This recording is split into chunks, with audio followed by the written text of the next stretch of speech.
नमस्कार, आप देख रहे हैं गढ़ आवाज न्यूज और मैं हूं आपके साथ मानवी ठाकुर। नमस्कार, आप देख रहे हैं गढ़ आवाज। मैं हूं महावीर सिंह रमन आपके साथ। और आज इस वक्त हम पहुंचे हैं अटैक ऑफ करेक्शन के राष्ट्रीय अध्यक्ष, तो वहीं उत्तराखंड समानता पार्टी के उपाध्यक्ष व पौड़ी लोकसभा के निवर्तमान प्रत्याशी श्रीमान विनोद कुमार शर्मा जी के पास। और शर्मा जी जो है लगातार समाज सेवा में लगे रहते हैं। कोटद्वार क्षेत्र में उनका एक बहुत बड़ा वर्चस्व है। गरीब और जो निम्न तबका है उन लोगों की हर समस्या का समाधान और निःशुल्क अपने एफर्ट से करते रहते हैं, चाहे वो शासन प्रशासन से किसी भी प्रकार की कोई भी दिक्कत हो उसका वो निराकरण करते हैं।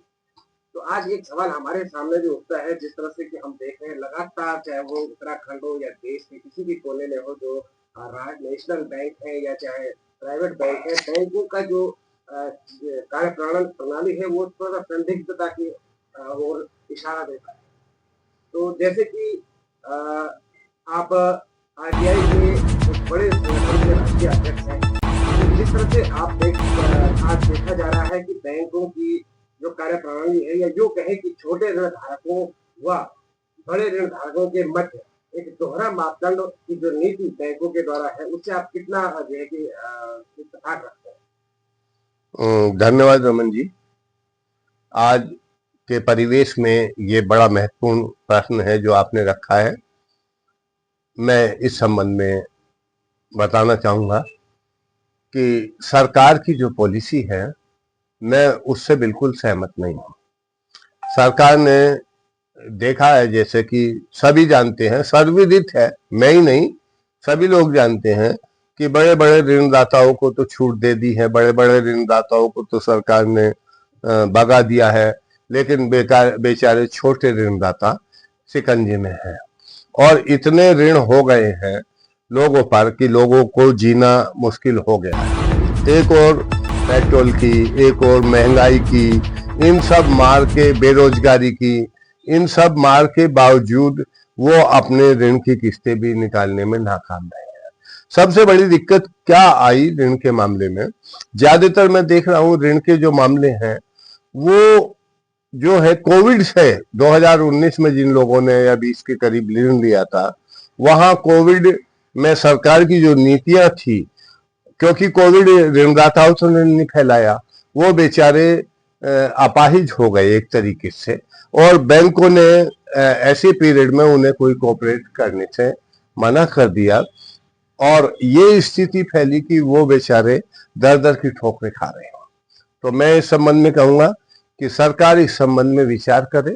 जो गरीब ऋणदाता हैं उनके सरकार ऋण माफ करे, और वो जो बड़े वाले ऋणदाता हैं उनको टाइल पर लाए, उनके खिलाफ केस करे, तभी देश का भला होगा। दूसरी बात यह है कि सरकार ने, पहले मुझे ज्ञात है कि हम शिकायत करते थे रिजर्व बैंक ऑफ इंडिया को, फिर रिजर्व बैंक ऑफ इंडिया ने हर स्टेट में, हर राज्य में अलग अलग बैंकिंग लोकपाल की स्थापना की। यूपी के कानपुर में हुआ करते थे, उत्तराखंड के देहरादून में हुआ करते थे, लेकिन इस सब व्यवस्था को सरकार ने बदलते हुए एकीकृत बैंकिंग लोकपाल की चंडीगढ़ में व्यवस्था की। लेकिन मैं अभी प्रमाण भी दूंगा उसके कि मैंने करीब बहुत केसों में, अनगिनत केसों में बैंकिंग लोकपाल से भी शिकायत की। बैंकिंग लोकपाल से शिकायत का नतीजा कुछ नहीं हुआ। उन्होंने शिकायत दर्ज की, अपने स्तर से ही उसको डिस्पोजल कर दिया, जिसका कारण है कि सरकार उसमें बैंक से संबंधित अधिकारियों की ही नियुक्ति करती है। अभी भी जो डिप्टी गवर्नर रखे गए हैं उसमें से ज्यादातर बैंकिंग सेवा से संबंधित है, वो बैंकिंग वालों का ही वो करते हैं। और बल्कि उसके बावजूद भी, रिजर्व बैंक से शिकायत करने के बाद भी कस्टमर को, एकीकृत बैंकिंग लोकपाल से शिकायत करने के बाद भी कस्टमर को कोई फायदा नहीं होता और उनका उत्पीड़न बढ़ा दिया जाता है बैंकों द्वारा। बैंक क्या कर रहे हैं ये सर्वविदित है। कुछ बैंकों ने तो अपने प्राइवेट रिकवरी एजेंट रखे हुए हैं, कुछ बैंकों ने सरकारी उनसे मिल करके, नियमानुसार नहीं है जहां तक मैं मानता हूं, सरकारी जो तहसील के अमीनों से मिलकर के रिकवरी वगैरह काटी जाती है और जो ऋणदाता गरीब ऋणदाताओं को प्रताड़ित किया जाता है। तो इस पर अंकुश लगाने की जरूरत है। और जो करोड़ों रुपए सरकार बैंकिंग लोकपाल पे खर्च कर रही है, ये मेरे हिसाब से इसको या तो बैंकिंग लोकपाल प्रणाली को खत्म ही किया जाए, क्योंकि सरकार को उसका एनालिसिस करना चाहिए कि कितने लोगों को न्याय मिला।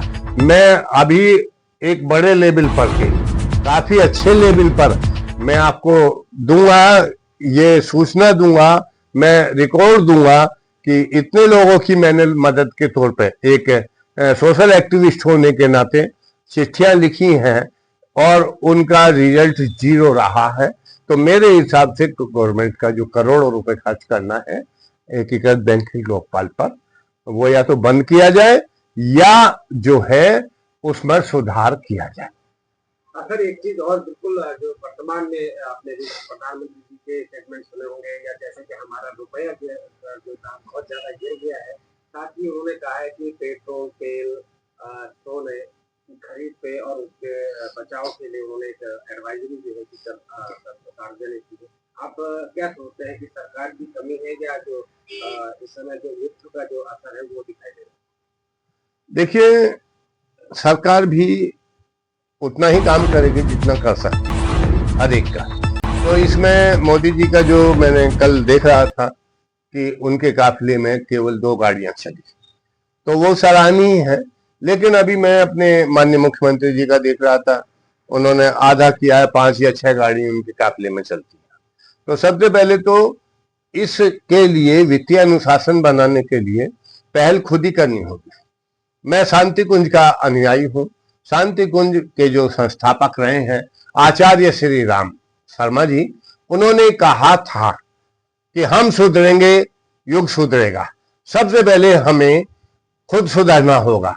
सबसे पहले जैसे माननीय प्रधानमंत्री जी ने सुधरने का आह्वान किया, सुधरने का संदेश दिया, इसी प्रकार से सारे मंत्री सुधरे, इसी प्रकार से सारे राज्यों के मंत्री जो भारतीय जनता पार्टी शासित प्रदेश है वो सुधरे, तो निश्चित रूप से सुधार होगा। लेकिन मैं ये मानने वाला नहीं हूँ कि ये सुधर जाएंगे। और दूसरी बात, बहुत सारे विभागों में एक एक अधिकारी पे कई गाड़ियां हैं उनके लिए।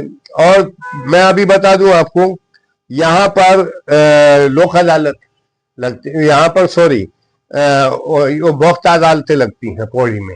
यहाँ से पौड़ी जाने में 4 घंटे लगते हैं, तेल भी खर्च होता है। तो अभी तक सारी चिट्ठियां वर्चुअल होती हैं, शिकायत वर्चुअल, सब काम ऑनलाइन होगा, लेकिन केस वर्चुअल नहीं हो रहे हैं।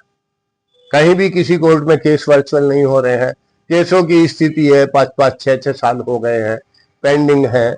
ऐसे ही देखा है मैंने, यहाँ बिजनौर की उपभोक्ता अदालत में है, किसी में अध्यक्ष नहीं है, किसी में मेंबर नहीं है, कोरम पूरा नहीं है, 10 लाख रुपए महीना ऑफिस पे खर्च हो रहे हैं, सैलरी जा रही है। सरकार को सबसे पहले जो विभाग हैं उनमें दुरुपयोग रोकना पड़ेगा।